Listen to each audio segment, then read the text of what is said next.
The trial and crucifixion of Jesus, the day that changed history.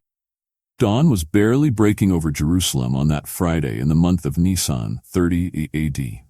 The holy city was awakening, unaware of the drama that was about to unfold within its walls. In the high priest's palace, a man stood surrounded by guards. This man was Jesus of Nazareth, and he was about to face a day that would change the course of history. The night had been long and grueling.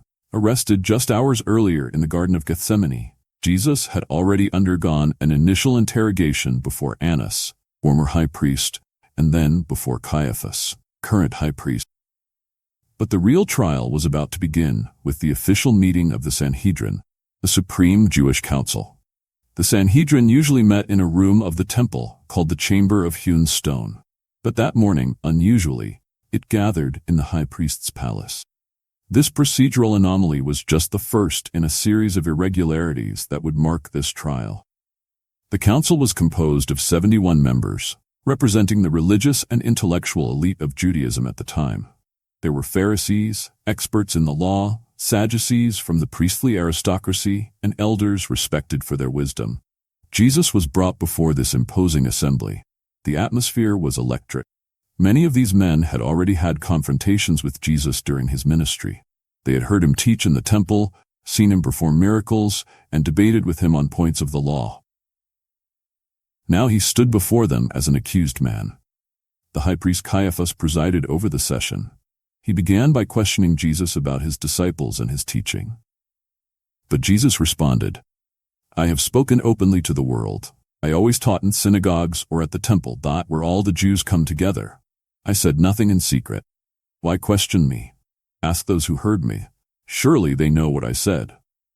This response, which questioned the very legitimacy of the trial, irritated one of the guards who struck Jesus in the face.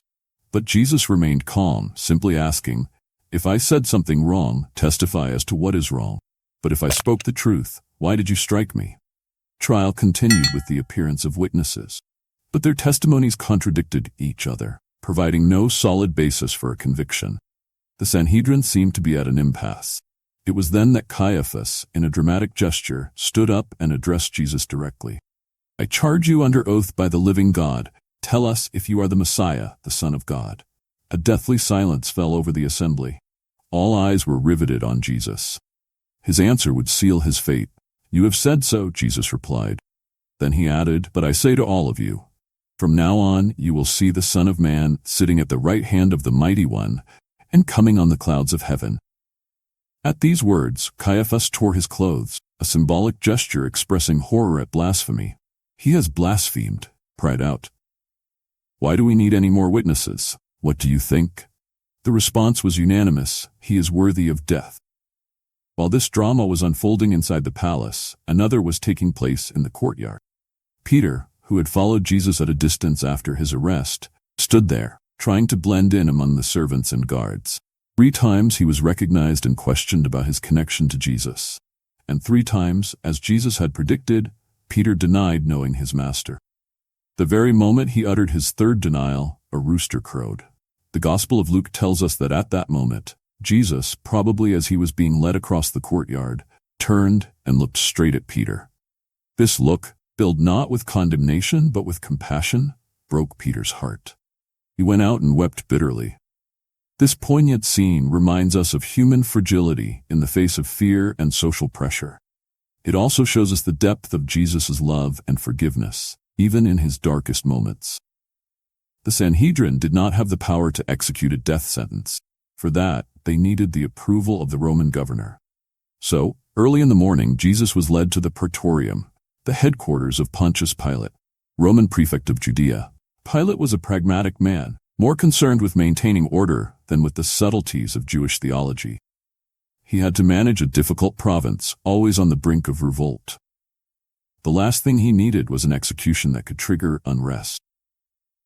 And Jesus was brought before him. Pilate questioned him, "Are you the king of the Jews?" Jesus replied, "My kingdom is not of this world. If it were, my servants would fight to prevent my arrest by the Jewish leaders. But now my kingdom is from another place." Intrigued, Pilate asked, "So you are a king then?"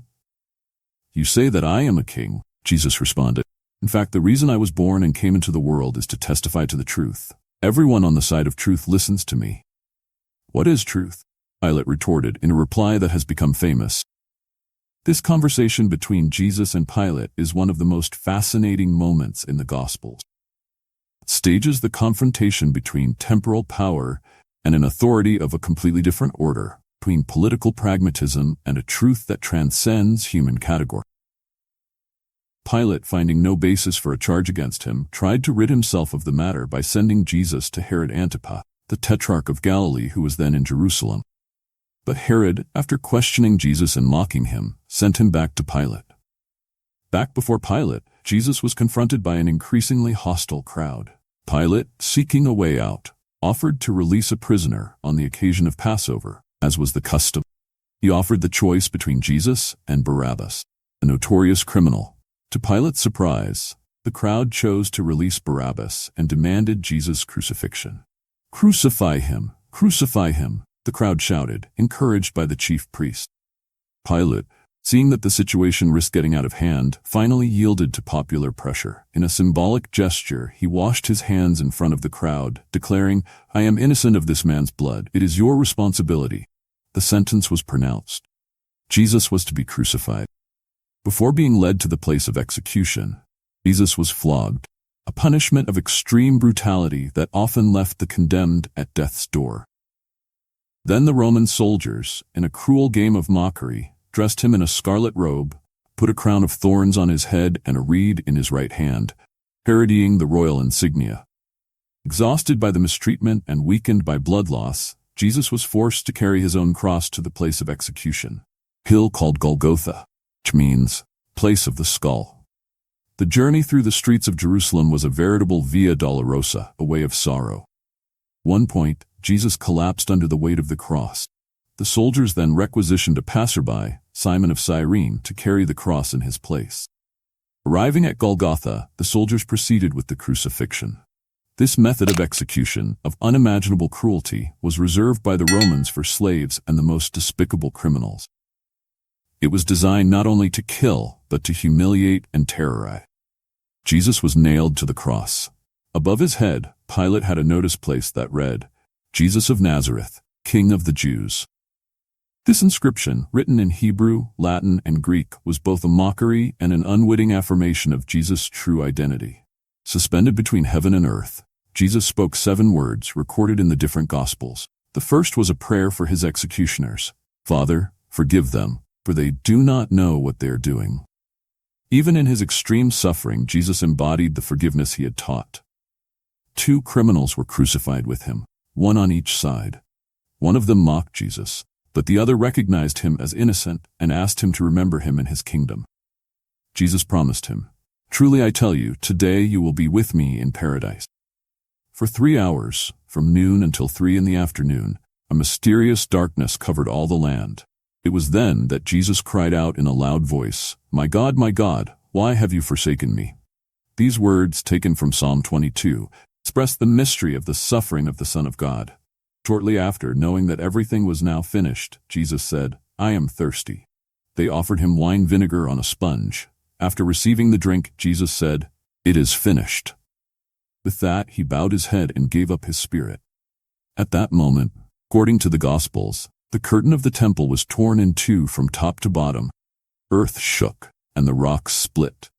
These cosmic signs underline the crucial importance of the event that had just occurred. A Roman centurion, witness to the scene, was seized with fear and declared, "Surely this man was the Son of God."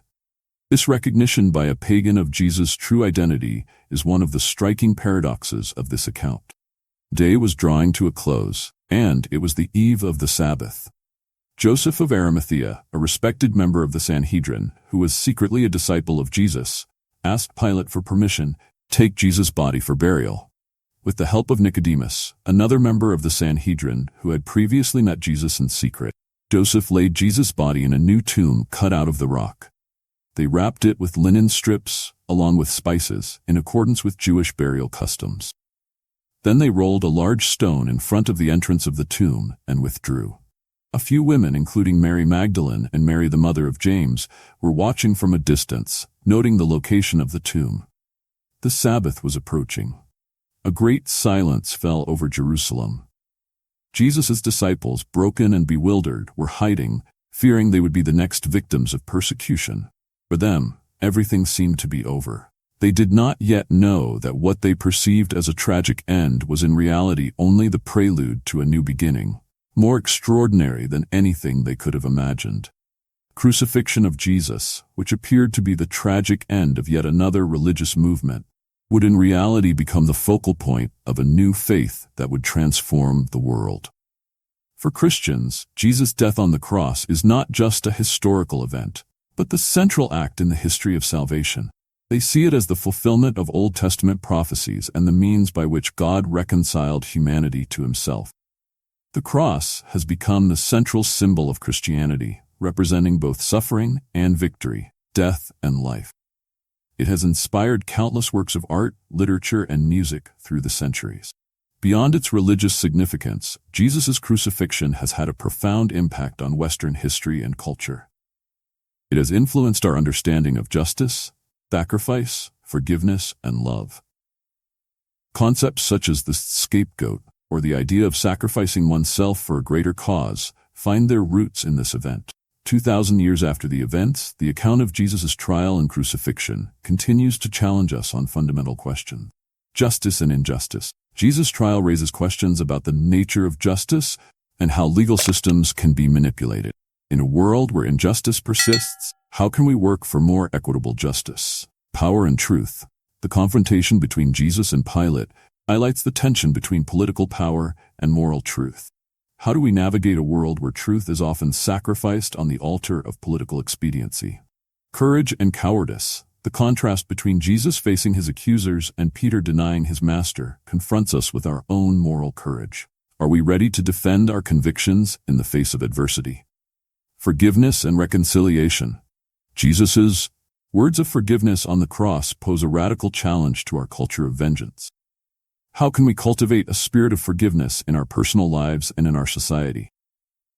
Suffering and meaning. Jesus' suffering on the cross invites us to reflect on the meaning of suffering in our own lives. How can we find meaning and purpose even in our darkest moments? The account of Jesus' trial and crucifixion is much more than a mere historical event. It's a drama that continues to resonate through the ages, touching on the deepest questions of human experience. It speaks to us of justice and injustice, love and betrayal, courage and cowardice. It shows us the depth of human cruelty, but also the heights of love and sacrifice. For believers, it's the moment when God himself took on the suffering of the world. For non-believers, it's nonetheless a story of extraordinary power that continues to influence our culture and our understanding of humanity. As the sun set over Jerusalem that Friday, Jesus' disciples thought everything was over. They didn't yet know that what they perceived as a tragic end was in reality only the prelude to a new beginning. 2,000 years later, we continue to be challenged by this story. It invites us to reflect on our own lives, our own choices, our own understanding of justice, love, and sacrifice. Whether we are believers or not, the story of Jesus' trial and crucifixion reminds us of the complexity of the human condition, with its moments of nobility and baseness, courage and weakness. It invites us to consider our own lives in light of these great themes and perhaps to find within ourselves the strength to face our own crosses, courage and hope. Finally, this story reminds us that even in the darkest moments, hope can persist. As we will see in our next video on the resurrection, the story doesn't end at the cross. It invites us to keep hope, even in the face of what seems to be a definitive end.